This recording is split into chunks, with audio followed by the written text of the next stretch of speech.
नमस्कार दोस्तों, मैं हूं घनश्याम और आप देख रहे हैं घनश्याम टेक। दोस्तों, स्टॉक की एक और वीडियो में स्वागत करता हूं। देखिए, बहुत सारे रिक्वेस्ट थे कि रिलायंस इंफ्रा पे वीडियो बनाई। जनरली मैं उस स्टॉक पे वीडियो नहीं बनाता हूं जो स्टॉक काफी तेजी से ऊपर या नीचे निकल जाते हैं। देखिए, निकलने से पहले मैं वीडियो बनाने की कोशिश करता हूं, या कुछ पैटर्न मुझे दिखते हैं कि काफी तेजी से गिरने के बाद यहाँ पे कुछ ऐसी चीजें दिख रही जहाँ पे रिवर्सल हो सकता है कुछ पॉइंट के लिए, या फिर कुछ ऐसी चीजें हो सकती है जिससे स्टॉक्स और नीचे या ऊपर गिर जाते हैं। तो बहुत सारे लोग जब ये 20% 30% रोज गिरता था तो वहां पे वीडियो बनाने के लिए बोलते, तो वहां पे वीडियो बनाने के लिए कुछ था ही। देखो, जब तक चीजें कुछ समझ में आए ना आपको, तब तक उसे बनाने से तो कोई मतलब नहीं। देखो, यहाँ पे मैं आप लोग को कुछ चीजें बता दूं। देखिए, अभी भी मैं Reliance capital, Reliance infra, Reliance power, Reliance communication, मैं किसी को भी किसी भी सिचुएशन में बाइंग की सलाह नहीं दूंगा, क्योंकि इस स्टॉक को देखिए, जब मैं स्टॉक मार्केट में आया तब से मैं इस स्टॉक को देख रहा हूँ। देखिए, स्टॉक मार्केट में 2008 के लास्ट से आया हूँ। 2008 के लास्ट से यानी ऑलमोस्ट लगभग ये स्टॉक का प्राइस मैंने मैंने 17-18 तो मैंने प्राइस देखा हुआ है इस स्टॉक का। और उसके बाद से इस स्टॉक ने कभी भी, अगर कोई इन्वेस्टर है तो उस इन्वेस्टर को कभी भी इस स्टॉक ने रिटर्न नहीं दिया है। तो मैं आप लोगों से एक चीज बता दूं कि देखिए, अगर आप इन्वेस्टर हैं, वाकई एक रियल इन्वेस्टर हैं और इन्वेस्टमेंट करके पैसा बनाना चाहते हैं, तो रिलायंस कैपिटल, रिलायंस इंफ्रा, अभी शायद वो सिचुएशन यहाँ पे नहीं है कि जो इन्वेस्टमेंट आप करोगे आपको यहाँ से पैसा बनेगा। मुझे ऐसा चार्ट पे भी दिखाई नहीं देता, और इनके जो जो रिजल्ट आते हैं उसमें भी वो चीजें नजर नहीं आती है। कारपोरेट गवर्नेंस ये इशू है, ये किसी पार्टी के साथ में जुड़ गए। उसके बाद देखिए, जब कोई भी किसी पार्टी के साथ में कोई भी कॉर्पोरेट वो जुड़ने लगता है तो सारी वहां पे दिक्कत स्टार्ट होने लगती है। तो जैसे चाहे जेपी को ले लीजिए, चाहे आप इनको ले लीजिए, चाहे और भी बहुत सारे लोग हैं, आप सर्च करोगे तो बहुत सारी चीजें, बहुत सारे ऐसे कारपोरेट मिल जाएंगे जो जो किसी पार्टी के साथ जुड़े। जिंदल को आप ले लीजिए। जब पार्टी चेंज होती है ना, जब जिस पार्टी के साथ में, जो पार्टी सरकार में है, ये उसके साथ में है, तब तक तो चीजें ठीक चलती हैं। लेकिन जैसे पार्टी चेंज होती है, चीजें चीजें खराब होने लगती हैं इन लोगों के खिलाफ। तो उन स्टॉक से हमेशा दूर रहिए जिनके कॉर्पोरेट या जिनके सीईओ या बड़े मैनेजमेंट किसी पार्टी के साथ में, किसी पॉलिटिकल पार्टी के साथ में जुड़े हुए हैं, उनसे दूर रहिए। अब यहाँ पे हम जरा थोड़ी सी टेक्निकल चीजें देख लेते हैं। टेक्निकल चीजें देखिए, डेली चार्ट पे ऑलरेडी मैंने एक वीडियो बना के डाली हुई थी रिलायंस कैपिटल की, वो 200 की प्राइस पे डाली हुई थी कि 200 के स्टॉक्स अगर नीचे ट्रेड करने लगेगा तो स्टॉक के जो हमने टारगेट दिए थे वो ऑलरेडी 150 के टारगेट दिए थे। वो तो दूर की बात है, ये तो स्टॉक बहुत तेज नीचे आ गया। अब यहाँ पे देखिए, छोटे मोटे बाउंस बैक के लिए अगर आपको प्ले करना है तो ठीक है। ट्रेडिंग के लिए 8 से 10 दिन का कोई व्यू है वहां पे ठीक है, लेकिन इन्वेस्टमेंट करना शायद रिस्की रहेगा यहाँ पे। तो मैं यहाँ पे चार्ट पे आपको दिखा दूं एक चीज। मैं आप लोगों को चार्ट पे पहले दिखा दूं, पहले मैं आपको मंथली चार्ट दिखाता हूँ।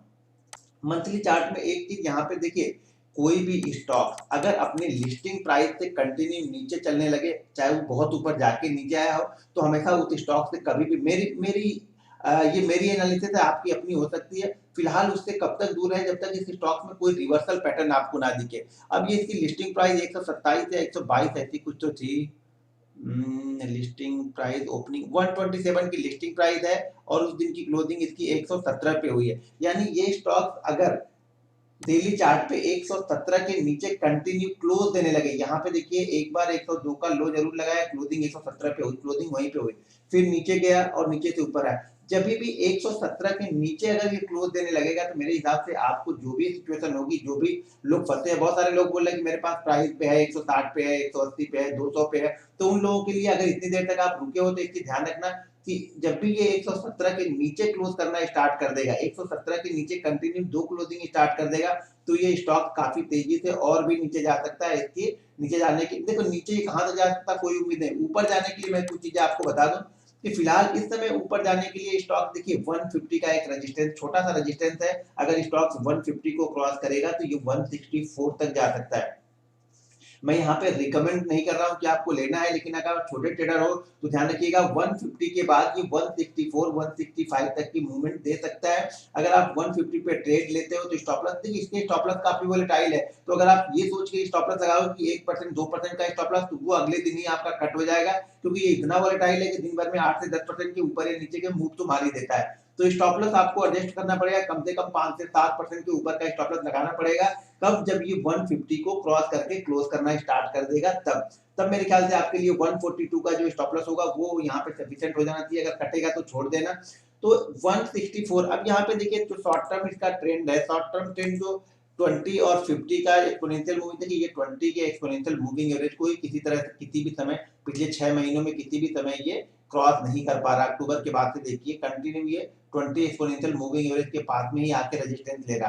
तो ये 20 एक्सपोनेंशियल मूविंग एवरेज यहाँ के बाद से इसके पास में है 165 तक। तो मुझे लगता है अगर 150 को कंटिन्यू ये क्लोज करने लगता है तो शायद स्टॉक्स 165 170 के बीच में जाके कहीं ना कहीं अपने आप को सरेंडर करेगा। और फिर नहीं देखिए कभी भी यहाँ पे हायर हाई बन ही नहीं रहे, जो एक बार हाई बन गया उस हाई को दोबारा टेस्ट करने के लिए जा ही नहीं रहा ये स्टॉक। तो ये चीजों का आप ध्यान में रखिए। आप चीजों को अगर नहीं समझ रहे हैं तो हायर हाई स्टॉक इसलिए होते थे कि स्टॉक अगर लोअर हाई बनाते रहता है तो स्टॉक हमेशा वीक है, हर समय एक नया लो बनाएगा। किसी भी समय देखिए पिछले हाई को क्रॉस नहीं कर रहा और पिछले लो से नया लो बना रहा, कभी भी पिछले हाई को क्रॉस नहीं कर रहा और पिछले लो से नया लो बना रहा। यहाँ पे स्टॉक थोड़े दिन सस्टेन था, लेकिन यहाँ भी इस स्टॉक ने कभी भी अपने पिछले हाई को क्रॉस किया ही नहीं। और यहाँ भी वही सिचुएशन बनेगी, एक हाई अभी लगना चाहिए, एक हाई यहाँ पे लगेगा और वो हाई लगने के बाद में स्टॉक जब ये वापस नीचे आएगा ना तब ये शायद उस हाई को दोबारा टेस्ट करने के लिए जाए ही ना। फिलहाल देखिए ये सिचुएशन कब तक, देखिए जब तक इलेक्शन है तब तक मार्केट में उठापटक इसी तरह से बनी रहेगी। ये उठापटक और तेज हो सकती है स्टॉकों में, शायद कोई स्टॉक्स आपको 20 पर, अभी तो देख ही रहे हर दिन कोई ना कोई स्टॉक 20% ऊपर या 20% नीचे जाता है। जब उठापटक के समय यही होती है, जब इलेक्शन ईयर आते हैं तो इसी समय इलेक्शन के पहले इसी तरह से चीजें काम करना स्टार्ट करती है स्टॉक मार्केट में। तो स्टॉक्स मार्केट में अगर इस सिचुएशन या इस पीरियड में आप आते हो तो बहुत सोच समझ के ट्रेड लीजिए। तो यहाँ पे क्या होगा 150 के बाद में ये 164 तक 165 तक जाएगा और वहां से एक नया लो बनना स्टार्ट करेगा, तब शायद इसमें नई क्लियरिटी समझ में आएगी। अभी तो देखिए गिरा, गिरने के बाद कंटिन्यू ऊपर ही चल रहा है स्टॉक। एक बार एक हाई बने और जो पिछला हाई मान के चल रहे हैं कि 160 165 के आसपास इसको मान के चल रहे हैं कि एक मूवमेंट आई थी यहाँ पे आया, अभी इस हाई को क्रॉस करता है तो ठीक है, नहीं क्रॉस करेगा तो मेरे ख्याल से फिर से ये स्टॉक, एक चीज और ध्यान रखिएगा, ये 140 के नीचे अगर ये कंटिन्यू क्लोज करना स्टार्ट करता है तो फिर से ये 120 की तरफ आएगा धीरे धीरे करके।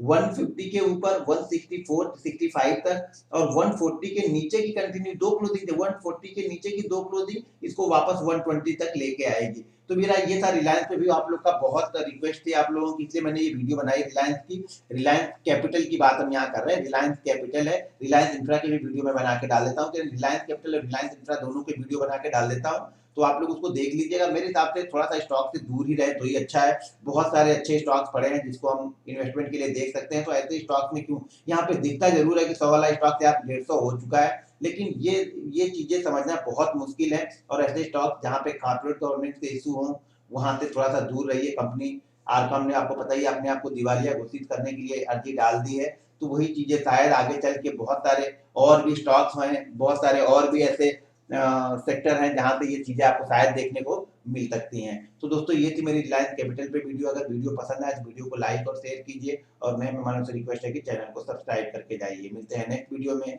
जय हिंद।